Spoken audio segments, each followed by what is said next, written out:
नमस्कार, आपण पाहताय रत्नापूर न्यूज. रत्नापूर न्यूजमध्ये आपले स्वागत आहे. रेणापूरच्या रंगार गल्लीत माकडांचा उच्छाद. माकडचाळे हा एरवी चेष्टेत वापरला जाणारा शब्द प्रत्यक्ष अनुभवात किती त्रासदायक ठरतो याचा पुरेपूर अनुभव सध्या रेणापूरच्या रंगार गल्लीतील नागरिक घेत आहेत. रेणापूर शहरातील इतर गल्लीपेक्षा रंगार गल्ली भागामध्ये माकडांनी चांगलाच उच्छाद मांडला आहे. आयत्या अन्नाच्या शोधात फिरणाऱ्या माकडांनी गल्लीतील नागरिकांची चांगलीच पंचायत केली आहे.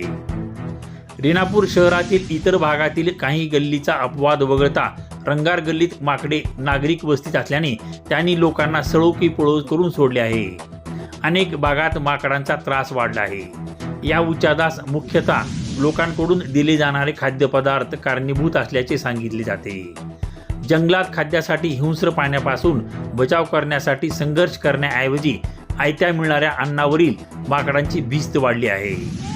माकडाला हनुमानाचा वंशज समजले जात असल्याने लोकांकडून त्याला भरपूर खाद्य दिले जाते.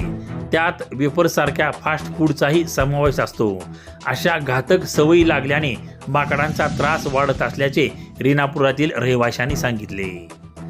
माकडे घरात शिरून उच्चात मांडत असल्याचेही रेणापुरातील रहिवाशांनी बोलताना सांगितले. रत्नापूर न्यूज, रेणापूर.